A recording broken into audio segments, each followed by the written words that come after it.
Jaundice, which doesn't have the most intuitive name, comes from the French jaunisse, meaning yellowing. It's also sometimes referred to as icterus, though, the origin of which is even less intuitive, coming from the thought that jaundice could once be cured by looking at a yellow bird. Well, the more you know, right? Anyways, as you've probably gathered, jaundice involves someone taking on yellow pigments, specifically in the skin and eyes. The yellowing pigment is caused by a compound called bilirubin, a component of bile and the main cause of bruises being yellow, and, after its metabolism, the yellowness of urine and brownness of feces. So since bilirubin's our main culprit of yellowness, it's super important to know where it comes from. As red blood cells near the end of their lifespan, which is about 120 days, they're eaten up or phagocytized by macrophages in the reticuloendothelial system, aka the macrophage system, where the spleen plays the largest part, but it's also made of parts of the lymph nodes. Okay, so first the macrophage eats up the blood cell, and hemoglobin is broken up into heme and globin. The globin is further broken into amino acids. The heme, on the other hand, is split into iron and protoporphyrin. Protoporphyrin is then converted into unconjugated bilirubin, or UCB for short. Unconjugated bilirubin is the form of bilirubin that's lipid soluble, meaning it's not water soluble, right? Albumin in the blood then binds to unconjugated bilirubin and gives it a lift over to the liver, where it's taken up by hepatocytes and eventually conjugated by an enzyme called uridine glucuronyl transferase, or UGT, making it now water soluble. At this point, the conjugated bilirubin is secreted out into the bile caniculi, where it drains into the bile ducts and is sent to the gallbladder for storage as bile. Now, when you eat a donut or something, your gallbladder secretes the bile, which has the conjugated bilirubin in it, and it moves through the common bile duct to the duodenum of the small intestine and is converted into urobilinogen, or UBG, by intestinal microbes in the gut. Now some of that urobilinogen is reduced to stercobilin, which is excreted and responsible for the brown color of feces. Some of that urobilinogen is actually recycled though, and it gets reabsorbed into the blood and spontaneously oxidizes into urobilin, most of which is sent to the liver and some of which goes to the kidneys. It's then excreted and is responsible for the yellowness of urine. And there you have it, bilirubin metabolism in a nutshell. Now, if some point in this process gets disrupted, for example, if your liver cells are damaged and can't conjugate bilirubin anymore, or maybe if they die off and release their bilirubin, you can end up with increased bilirubin in the blood, which can be either conjugated or unconjugated, or both. And this is what accounts for the yellow color in the skin and the eyes.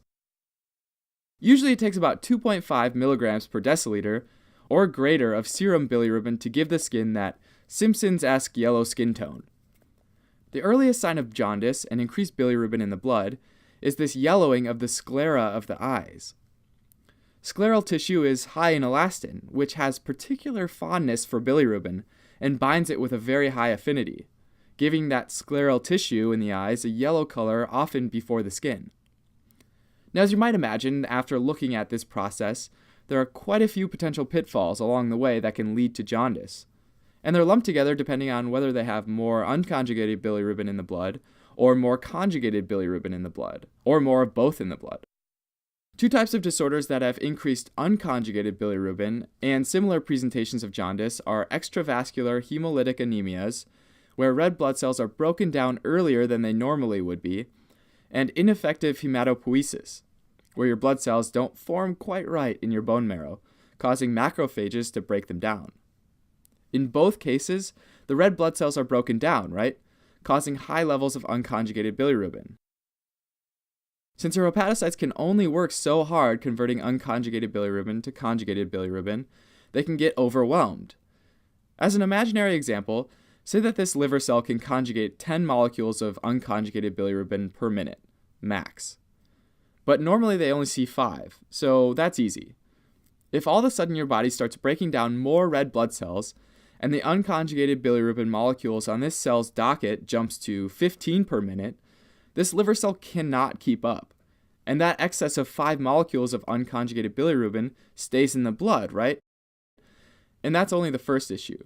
In addition, as the liver cells max out, now there's all this conjugated bilirubin that goes into the bile, which increases the risk for pigmented bilirubin gallstones.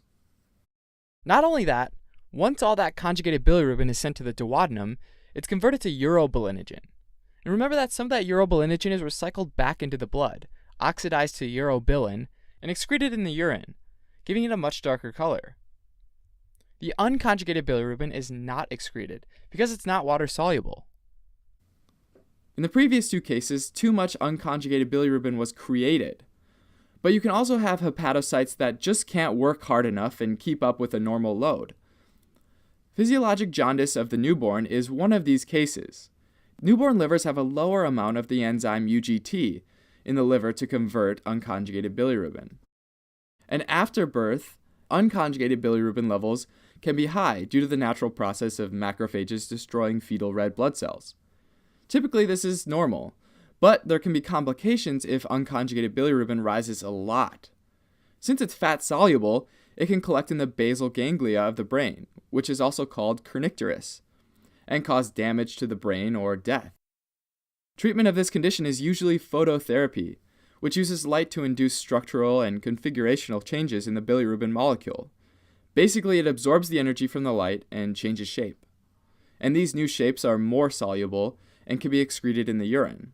And this can be a super effective and non-invasive way to get excess unconjugated bilirubin out of the blood. Another potential case where not enough unconjugated bilirubin can be conjugated is through hereditary defects. One case is called Gilbert syndrome, where the UGT enzyme activity is low and has a hard time cranking up when needed. So maybe this liver cell can only pump through a max of 6 molecules per minute. Unfortunately, if something comes along that increases hemolysis, like infection, stress, or starvation even, the unconjugated bilirubin load will increase, which can easily overwhelm these hepatocytes, cause buildup of unconjugated bilirubin in the blood, and lead to jaundice. Another genetic example is called Crigler-Najjar syndrome, where Gilbert syndrome was a low amount of UGT enzyme. Crigler-Najjar is where there's pretty much no UGT enzyme at all, and therefore no ability to conjugate the unconjugated bilirubin. And this will lead to super high levels of unconjugated bilirubin in the blood, and likely lead it to being deposited in the brain and cause kernicterus. For this reason, Crigler-Najjar syndrome is usually fatal. Alright, so the previous couple examples focused on high levels of unconjugated bilirubin in the blood, but there are also examples of jaundice with high levels of conjugated bilirubin in the blood. Dubin-Johnson syndrome is an autosomal recessive disorder where there's a deficiency in the protein that helps move conjugated bilirubin from the liver cells to the bile ducts, called MRP2. So the conjugated bilirubin builds up in the hepatocyte since it can't go anywhere. It's thought that when the MRP2 transporter is defective, another transporter, MRP3, is upregulated. This transporter is different, though, in that it moves it to the interstitial space and the blood flow, as opposed to the bile caniculus. So in this case, you'll have increased conjugated bilirubin in the blood, which also gets excreted into the urine, giving it a darker color. And this also causes the liver itself to get very dark.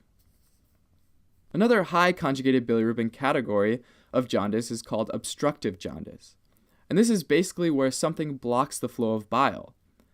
And these blockages could be anything from gallstones, pancreatic carcinomas, and cholangiocarcinomas to parasites like the liver fluke.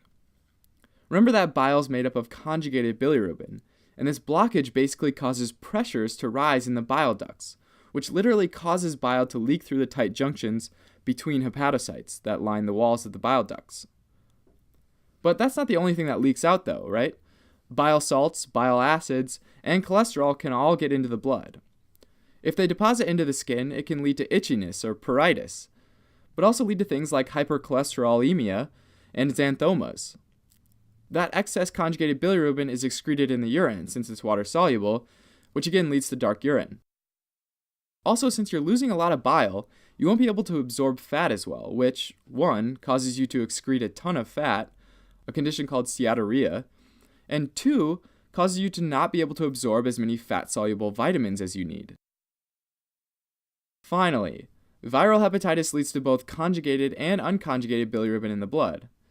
When hepatocytes get infected and start to die off, they both lose the ability to conjugate bilirubin, leading to excess unconjugated bilirubin in the blood, And since they also line the bile ducts, when they die, they let bile leak into the blood, causing an increase in blood conjugated bilirubin as well.